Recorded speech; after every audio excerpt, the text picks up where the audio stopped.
आज के क्लास में हम लोग शुरू करने जा रहे हैं अपने क्लास 7 के साइंस में एक बिल्कुल नया और बेहतरीन चैप्टर का नाम है weather, climate and adaptation of animals to climate.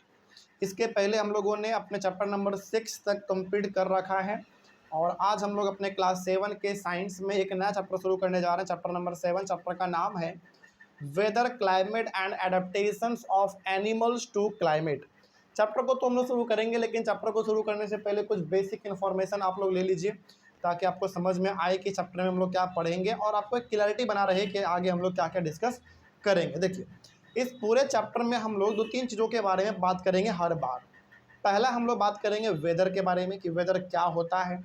फिर बात करेंगे हम लोग, अच्छा पहला टॉपिक भी आपका वेदर ही है इसमें। फिर हम लोग बात करेंगे क्लाइमेट के बारे में कि क्लाइमेट क्या होता है। फिर हम बात करेंगे कि एनिमल किस तरीके से अडेप्ट करता है अपने आप को क्लाइमेट के हिसाब से। मतलब क्लाइमेट क्या होता रहता है, चेंज होता रहता है। कब चेंज होता है ये तो हम आगे बात करेंगे, ये तो इसमें ट्विस्ट है। तो पहला बात करेंगे चैप्टर के अंदर वेदर क्या होता है, क्लाइमेट क्या होता है और क्लाइमेट को लेकर एनिमल अपने आप को कैसे अडेप्ट करता है। मतलब कि क्लाइमेट को लेकर अपने आप को वो कैसे अपना बदलता रहता है इस सिचुएशन। ठीक है, तो ये सब चीज़ हम लोग इसमें बात करेंगे। उसके बाद थोड़ा और बात कर ले चैप्टर के अंदर हम लोग क्या क्या डिस्कस करेंगे। तो पहला हमारा वेदर होगा। वेदर के अंदर आप पढ़ोगे weather, humidity, weather of that place. फिर आप पढ़ोगे एलिमेंट्स ऑफ द वेदर। फिर इसी के अंदर आप पढ़ोगे मैक्सिमम एंड मिनिमम थर्मामीटर्स, फिर टेम्परेचर। फिर अगला टॉपिक आपका क्लाइमेट, इसके अंदर आप पढ़ोगे क्लाइमेट के बारे में, फिर क्लाइमेट ऑफ द प्लेस के बारे में। तो बहुत सारी चीज़ें हैं। फिर आप पढ़ोगे क्लाइमेट एंड एडेप्टेशन। इसके अंदर आप पढ़ोगे पहला पोलर रीजन के बारे में। पोलर रीजन के बारे में आप पढ़ोगे अंदर सबसे पहला पोलर बियर के बारे में। फिर इसके बाद आप पढ़ोगे पेंगुइन के बारे में। फिर अदर एनिमल्स के बारे में भी आप पढ़ोगे।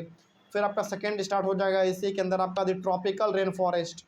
ट्रॉपिकल रेन फॉरेस्ट में आप पढ़ोगे टोकन के बारे में, फिर बियर्ड ऐप के बारे में, फिर एलिफेंट के बारे में और उसके बाद फिर आपका ये चैप्टर ख़त्म हो जाएगा। ठीक है, तो ये आपका एक छोटा सा ओवरव्यू हो गया कि हम लोग इस चैप्टर को कैसे पढ़ने वाले हैं और क्या क्या पढ़ने वाले हैं। तो आइए हम लोग अपने चैप्टर का शुरुआत करते हैं। अपना सबसे पहला टॉपिक होगा हमारा पहला वेदर। ठीक है, शुरू करते हैं। रेडी हैं आप लोग? चलिए, सबसे पहले आप समझो कि वेदर होता क्या है। देखो, it is day to day atmospheric condition. Weather का मतलब होता है जो डेली आपका माहौल बदलता है, जो मौसम डेली आपका बदलता है उसको हम लोग कहते हैं वेदर। डेली ही नहीं, यदि मिनट में भी आपका वेदर बदल जा रहा है, मौसम बदल जा रहा है तो आपका वेदर कहलाएगा। जैसे मान लीजिए, सपोज करिए कि भी अभी अचानक बादल था, अचानक धूप आ गया, तो क्या हमारा ये कंडीशन बदला कि नहीं बदला? तो अभी बादल था मतलब अभी बारिश होने का संभावना था, अभी तुरंत धूप आ गया, तो इसको हम लोग कहेंगे वेदर। ठीक, सुबह सुबह दोपहर के टाइम में गर्मी बहुत लग रहा था, शाम के टाइम में गर्मी कम लगता है, चेंज हो गया, ये कंडीशन चेंज हो गया, इसको हम लोग क्या बोल देंगे? वेदर बोल देंगे। सिंपल सी बात है। दिन भर आपका धूप रहता है, उजाला रहता है, रात में अंधेरा हो जाता है, ये भी क्या हमारा एक वेदर है। तो वेदर का सिंपल सा मतलब है जो मिनट में चेंज हो जाए, घंटे में चेंज हो जाए, दिन में चेंज हो जाए, मतलब जो बहुत जल्दी जल्दी चेंज हो जाए उसको हम लोग क्या बोल देते हैं? वेदर। ठीक है, इसीलिए आप देखते होंगे टीवी में भी रिपोर्ट आता है कि आज का वेदर ऐसा रहेगा। वो नहीं बोलता कि आज का क्लाइमेट ऐसा रहेगा। क्या आपका आपने सुना कभी क्लाइमेट वर्ड? नहीं, क्लाइमेट वर्ड अलग चीज़ के लिए इस्तेमाल होता है जो कि हम लोग आगे पढ़ेंगे। अगला टॉपिक हमारा वही है, ठीक ना। तो वेदर का मतलब होता है जो कि डेली चेंज हो जाता है, मिनट मिनट पे चेंज हो जाता है, घंटे घंटे पे चेंज हो जाता है, तो इसको हम लोग बोल देंगे वेदर। ठीक है, कोई दिक्कत नहीं इसमें। जैसे अभी आप खुद देख लो, 2-3 घंटे पहले धूप था, अभी शाम के 5:16 हो रहे हैं, तो अभी शाम हो गया, तो ये क्या हो गया? आपका कंडीशन बदला कि नहीं बदला? तो आप इसको क्या बोलोगे? वेदर या climate?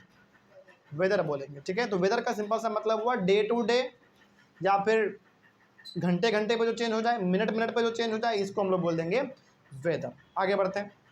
The daily weather report carries information about the temperature, humidity and rainfall during the past 24 hours. जैसे वेदर जब भी हम लोग बात करते हैं तो जनरली हम लोग बात करते हैं 24 घंटे का वेदर, है ना। हालांकि यदि घंटे घंटे पे भी चेंज हो रहा है माहौल हमारा तो वो भी वेदर ही है, लेकिन जनरली हम लोग वेदर को कैलकुलेट कितने घंटे पे करते हैं, 24 घंटे पे। जैसे आप टीवी पे भी देखते होगे, न्यूज़ में आता है ये चीज़, टीवी में भी चलता है कि आज का वेदर ऐसा रहेगा, यहाँ बारिश होगा, यहाँ धूप रहेगा। तो वो आज का वेदर मतलब वो 24 घंटे का बता रहा होता है, ठीक ना। तो वेदर जब भी हम लोग कैलकुलेट करते हैं तो कितने घंटे को ध्यान में रख के करते हैं, 24 घंटे को ध्यान में रख के, यानी कि 1 घंटे को मतलब 1 दिन को ध्यान में रख के। हालांकि वेदर तो मिनट पे भी चेंज हो जाता है, उसको भी हम लोग वेदर ही बोलेंगे, लेकिन जनरली अच्छा क्या रहता है, वेदर का जो टाइम है वो क्या रहता है, 24 घंटा। मतलब कि यदि आप वेदर को जानना चाहते हैं तो 24 घंटे का आपको टाइम लेके चलना पड़ता है कि 24 घंटे में लगे 24 घंटे तक यहाँ का वेदर ऐसा रहेगा, यहाँ बारिश होगा, यहाँ ये रहेगा, वहाँ वो रहेगा। तो वेदर हम लोग जब भी जानते हैं तो कितने घंटे का जानते हैं, 24 घंटे का जानते हैं, ठीक है। और इस 24 घंटे में किसी जगह का टेम्परेचर कितना रहेगा, ह्यूमिडिटी कितना रहेगा, रेनफॉल यानी कि बारिश कितना होगा, ये सब हमारा कहलाएगा वेदर, ठीक है। कोई दिक्कत नहीं इसमें। तो कोई पूछे कि बताओ वेदर क्या होता है, तो सिंपल सा बताना, जो माहौल मिनटों में बदल दे, घंटों में बदल दे, दिनों में बदल दे, डे टू डे बदल जाए, उसको हम लोग कहेंगे वेदर। और कोई पूछे कि जनरली अच्छा क्या रहता है वेदर को कैलकुलेट करना, आवरली, मिनट या 24 आवर्स, तो क्या बोलोगे आप, 24 आवर्स। यानी कि वेदर को यदि आपको कैलकुलेट करना है, वेदर को जानना है तो 24 घंटे का वेदर लेके चलिए, वो सटीक रहता है। मतलब 24 घंटे में ऐसा ऐसा यहाँ पे रहेगा, वो ज़्यादा अच्छा रहता है। मतलब कहने का सिंपल सा मतलब है कि किसी जगह का वेदर कैसा होगा ये बताया जाता है 24 घंटे को ध्यान में रखते हुए। ऐसा नहीं कि उस जगह का वेदर 2 घंटे में ऐसा हो जाएगा, वैसा हो जाएगा, नहीं। यदि ऐसा होता रहे तब तो टीवी में दिन भर वेदर के बारे में भी चलता रहेगा कि 10:24 पे पटना का वेदर ऐसा था, 10:25 पे पटना का वेदर ऐसा था, तो दिन भर तो आपको न्यूज़ में वेदर ही दिखेगा। तो न्यूज़ में केवल क्या दिखता है आपको, वेदर दिखता है कितने घंटे का, 24 घंटे का। एक बार वो बता देगा कि आज का वेदर पटना का ठीक रहेगा, इसका मतलब है कि 24 घंटे का पूरा रिपोर्ट आपको वो एक बार में दे दिया कि पटना का जो वेदर है 24 घंटे में वो आज लगभग क्या रहेगा, ठीक रहेगा, कोई दिक्कत नहीं है। समझ रही है बात। तो वेदर को हम लोग जनरली जो रिकॉर्ड करते हैं वो 24 घंटे के लिए ही रिकॉर्ड करते हैं। आगे, it also predicts the weather for the day. मतलब वेदर का मतलब हो गया कि आप क्या कर रहे हैं, प्रिडिक्ट कर रहे हैं कि आज का माहौल कैसा रहेगा, ठीक है। अगला आप पढ़ो इसमें फिर ह्यूमिडिटी। ह्यूमिडिटी क्या होता है, ह्यूमिडिटी का सिंपल सा मतलब होता है नमी, यानी कि मॉइस्चर, आपके आसपास नमी कितना रहेगा। नमी का मतलब हो गया एक तरीके से आप बोलो वाटर वेपर। जैसे एग्जांपल के तौर पे जाड़े के समय में आपके आसपास ह्यूमिडिटी क्या रहता है, ज़्यादा रहता है। जाड़े के टाइम में आपके चारों तरफ क्या रहता है, फॉग, वाटर वेपर ज़्यादा रहता है, पानी के छोटे छोटे बूंद ज़्यादा रहते हैं, तो उस समय पे क्या रहता है, ह्यूमिडिटी ज़्यादा। लेकिन वही गर्मी के टाइम पे आप देखो तो गर्मी के टाइम में आपको गर्मी बहुत लगता है, क्यों, क्योंकि आपके आसपास ह्यूमिडिटी है ही नहीं, आपके आसपास वाटर वेपर है ही नहीं, ठीक है। तो ह्यूमिडिटी का मतलब होता है नमी, मॉइस्चर। वही लिखा हुआ है कि humidity is a measure of the moisture in air.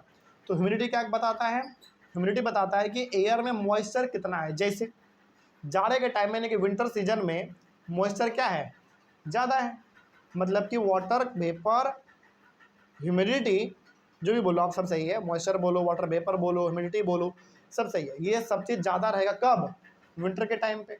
और सब ये कम रहेगा कब, गर्मी के टाइम पे, क्योंकि गर्मी बहुत पड़ता है तो सारे वाटर वेपर हमारे आसमान में चले जाते हैं, एवोपरेट हो जाता है, कोई दिक्कत नहीं इसमें।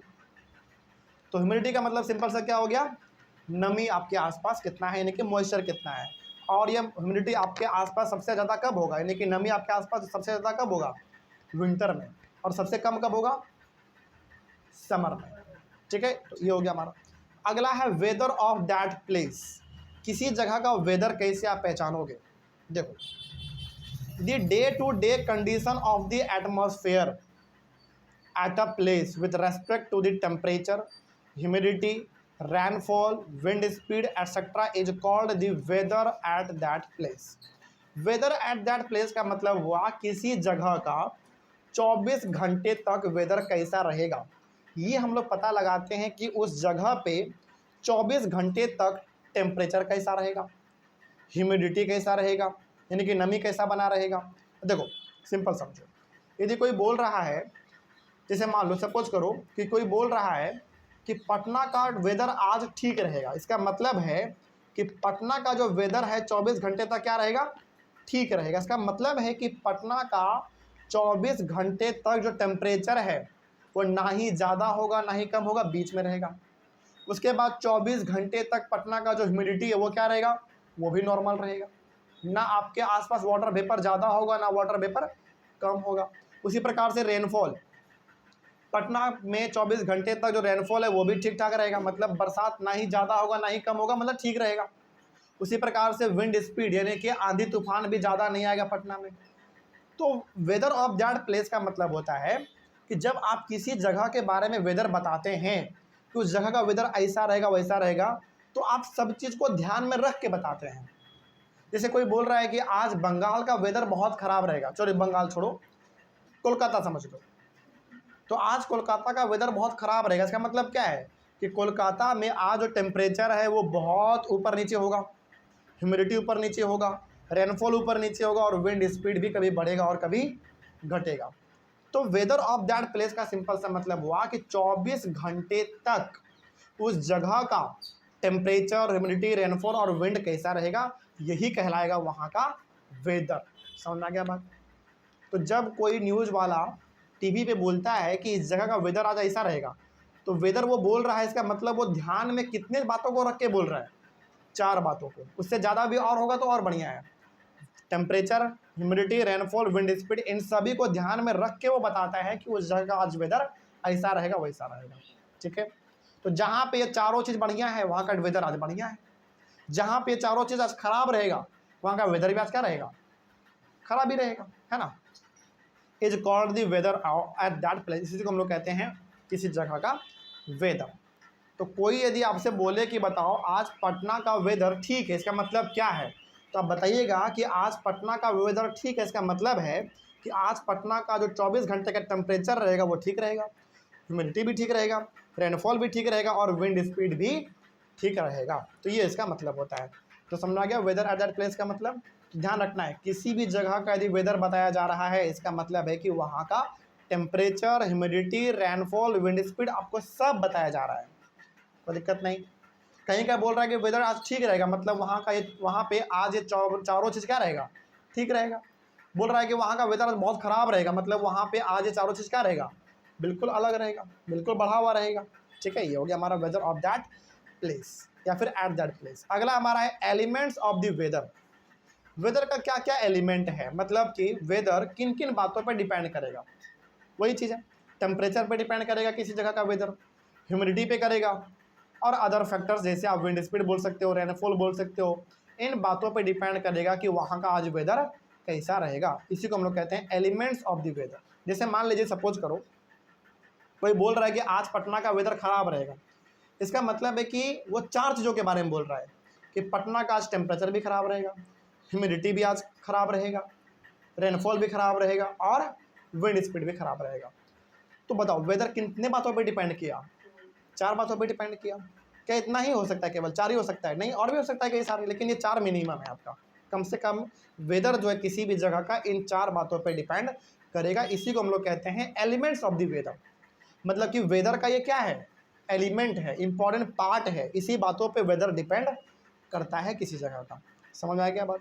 तो कोई पूछे कि बताओ वेदर का क्या क्या एलिमेंट है या फिर वेदर का क्या क्या फैक्टर है, तो आपसे बस ये पूछ रहा है कि वेदर किन किन बातों पे डिपेंड करेगा। तो किन पे डिपेंड करेगा, टेम्परेचर पे, ह्यूमिडिटी पे, विंड स्पीड पे, रेनफॉल पे, इन बातों को बता देना है बस। ठीक है, अगला, the weather of a place changes day after day and week after week. वही बात है हमने जो कहा कि जो वेदर है वो मिनटों में भी चेंज हो जाता है, घंटों में भी चेंज हो जाता है, दिन प्रतिदिन भी चेंज हो जाएगा और 1 सप्ताह 2 सप्ताह में भी वो चेंज होता रहता है। तो जो लगातार चेंज होता रहता है उसको हम लोग बोल देते हैं वेदर।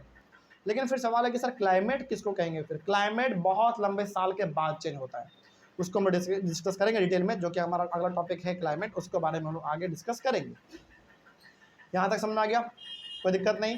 तो वेदर जो है वो डे टू डे भी चेंज हो सकता है, वीक टू वीक चेंज हो सकता है, आवर टू आवर चेंज हो सकता है, मिनट टू मिनट चेंज हो सकता है, कोई दिक्कत नहीं। ये हमारा वेदर कहलाता है। अगला, the weather is a complex phenomena, it can vary it can vary over very short periods of time, मतलब ये ना बहुत कम समय में भी चेंज हो जाता है, मतलब मिनटों में भी ये चेंज हो जाएगा। अभी अचानक बारिश हो रहा था, अचानक धूप आ गया, ऐसा होता है कई बार। बारिश हुआ, अचानक बारिश रुका, अचानक धूप आ गया, अचानक धूप था, अचानक बादल आया, अचानक बारिश हो गया। तो ये मिनटों में भी चेंज हो जाता है, इसीलिए हम लोग इसको बोलते हैं कॉम्प्लेक्स फेनोमेना, मतलब कब क्या हो जाए कुछ पता नहीं, इसी को हम लोग बोलते हैं कॉम्प्लेक्स फेनोमेना। किसको? वेदर को। क्यों कहते हैं भाई कॉम्प्लेक्स फेनोमेना? क्योंकि ये कब क्या बदल देगा किसी को नहीं पता, मिनटों में भी ये चेंज हो जाता है, कई बार तो सेकेंडों में चेंज हो जाएगा। 30 सेकेंड में माहौल पहले ऐसा था, फिर ऐसा हो गया, ऐसा हो जाता है कई बार। आगे, since weather is such a complex phenomena it is not easy to predict. तो बताओ वेदर क्या एक कॉम्प्लेक्स फेनोमेना है, मतलब कब क्या होगा किसी को नहीं पता। तो बताओ क्या इसको प्रिडिक्ट करना आसान है या मुश्किल है? बहुत मुश्किल है। मतलब अभी माहौल धूप है मान लो, अगले ही मिनट में क्या होगा आपको नहीं पता। ऐसा कई बार होता है, जैसे खास करके आपने देखा होगा जुलाई के टाइम पे, अगस्त के टाइम पे, सितंबर के टाइम पे, मतलब जब बारिश का टाइम होता है, तो अभी धूप था अचानक बारिश हो गया। मतलब वेदर का कोई ठिकाना ही नहीं है, कब क्या हो जाए। तो इसको प्रेडिक्ट करना यानी कि इसका अनुमान लगाना बहुत ज़्यादा मुश्किल होता है, क्योंकि ये कब क्या कर देगा किसी को नहीं पता। ठीक है, आगे बढ़ते हैं। फिर आप इसमें पढ़ोगे मैक्सिमम एंड मिनिमम थर्मोमीटर्स। ये मैक्सिमम और मिनिमम थर्मोमीटर क्या होता है जरा समझते हैं इसके बारे में। देखो, the maximum and minimum thermometers are recorded, sorry thermometer नहीं है, माय मिस्टेक, यहाँ पे थर्मोमीटर लिखा हुआ है, हाँ ठीक है। The maximum and minimum temperatures are recorded every day through a special thermometer called maximum and minimum thermometer. देखो हमारे पास ना एक स्पेशल प्रकार का थर्मोमीटर आता है जो ये बताता है कि आज दिन भर मैक्सिमम टेम्परेचर कितना गया, मतलब आज दिन भर सबसे ज़्यादा टेम्परेचर कितना था और आज दिन भर सबसे कम टेम्परेचर कितना रहा, वो दोनों बता देता है। उस प्रकार के थर्मोमीटर को हम लोग बोलते हैं मैक्सिमम एंड मिनिमम थर्मोमीटर। इसके नाम पे ही पड़ा है इसका नाम, मतलब ये जो काम करता है ना, इसके काम के वजह से इसका ये नाम पड़ गया है। ये थर्मोमीटर क्या करता है? थर्मोमीटर ये करता है कि आज दिन भर मैक्सिमम टेम्परेचर कितना गया, मतलब सबसे ज़्यादा टेम्परेचर आज कितना गया वो रिकॉर्ड करेगा, और आज दिन भर में कितना कम से कम टेम्परेचर गया, मतलब सबसे लो कितना टेम्परेचर गया उसको मेजर कर देगा। इसीलिए इस थर्मोमीटर का नाम ही क्या पड़ गया? Maximum and minimum thermometer. मतलब इस थर्मोमीटर का काम क्या है कि आज मैक्सिमम टेम्परेचर कितना गया वो रिकॉर्ड करो, और आज सबसे कम टेम्परेचर कितना गया वो रिकॉर्ड करो। तो इसीलिए हम लोग इसको बोल देते हैं मैक्सिमम एंड मिनिमम थर्मोमीटर। जैसे आप अपना मोबाइल खोलते हैं, अपना मोबाइल, आपके मोबाइल में भी एक होता है वेदर, आप उसको देखो तो उसमें भी आपको बता देगा कि पिछले 24 घंटे में मैक्सिमम टेम्परेचर कितना गया और मिनिमम टेम्परेचर कितना गया, दोनों बता देता है। आपके फ़ोन में एक वेदर का ऐप होगा जो वेदर आपको बताएगा, उसको आप खोलोगे तो आपको दिखाएगा कि 12 बजे इतना टेम्परेचर था, 1 बजे इतना था, 5 बजे थोड़ा घट गया, रात के 8 बजे और घट गया, रात के 12 बजे और घट गया, फिर जैसे जैसे सुबह होगा वैसे वैसे टेम्परेचर फिर दोबारा बढ़ेगा। तो ये आपका मैक्सिमम और मिनिमम थर्मोमीटर कहलाता है, जो कि आपके फ़ोन में पहले से इंस्टॉल रहता है, कोई दिक्कत नहीं। तो यदि आपसे कोई पूछे कि बताओ मैक्सिमम और मिनिमम थर्मोमीटर क्या होता है, तो सिंपल सा बताना है, मैक्सिमम और मिनिमम थर्मोमीटर एक ऐसा थर्मोमीटर है जिसका काम ही ये है कि पूरे दिन भर में सबसे ज़्यादा टेम्परेचर कितना गया उसको रिकॉर्ड करो, और पूरे दिन भर में सबसे कम टेम्परेचर कितना गया उसको रिकॉर्ड करो, दोनों चीज़। इसीलिए इस थर्मोमीटर का नाम ही क्या पड़ गया? Maximum and minimum thermometer. ये मार्केट में इजीली अवेलेबल है, तो उसको हम लोग देख सकते हैं। आगे बढ़ते हैं, अगला है the maximum temperature of the day occurs generally in the afternoon. अच्छा बताओ, एक दिन का सबसे ज़्यादा टेम्परेचर कब होता है बताओ? दोपहर में होता है। मतलब पूरे दिन का जो सबसे ज़्यादा टेम्परेचर आपको देखने को मिलेगा वो आफ्टरनून यानी कि दोपहर में देखने को मिलता है, क्योंकि सन आपके जस्ट सर के ऊपर होता है। While the minimum temperature occurs generally in the early morning, और जो सबसे कम टेम्परेचर रहता है, सबसे कम टेम्परेचर वो कब रहता है? दिन के शुरुआत में, यानी कि सुबह सुबह। ठीक है, ये आपको पता है। अगला है आपका टेम्परेचर। टेम्परेचर तो आपने बेसिकली समझ ही लिया कि टेम्परेचर क्या होता है। Temperature is an indicator of the degree of hotness and coldness of the air. तो टेम्परेचर बेसिकली क्या है? टेम्परेचर एक इंडिकेटर है जो आपको ये बताता है कि गर्मी कितना था आज और ठंडी कितना था आज। बस यही हमारा टेम्परेचर कहलाता है, और कोई दिक्कत नहीं है इसमें। समझ में आ गया सबको? कोई दिक्कत इसमें? तो वेदर आपको मेरे हिसाब से समझ में आ गया होगा कि वेदर का सिंपल सा मतलब होता है जो minute to minute, hour to hour, day to day या फिर वीक टू वीक जो चेंज हो जाए उसको हम लोग वेदर कहते हैं। मतलब कब क्या माहौल हो जाएगा आपको खुद भी नहीं पता, किसी को नहीं पता, इसीलिए इसको प्रिडिक्ट करना भी बहुत मुश्किल है। समझ में आया? तो अगला जो टॉपिक है हमारा वो होगा क्लाइमेट को लेकर। तब आपको समझ में आएगा कि वेदर और क्लाइमेट में क्या डिफरेंस है, क्यों हम वेदर को क्लाइमेट नहीं बोल सकते और क्लाइमेट को वेदर नहीं बोल सकते हैं। ये आपको समझ में आएगा इस वाले टॉपिक में, क्लाइमेट में। कोई दिक्कत नहीं इसमें। तो मिलते हैं हम लोग अपने अगले क्लास में, हम लोग डिस्कस करेंगे क्लाइमेट को। ठीक है, तब तक के लिए थैंक यू वेरी मच।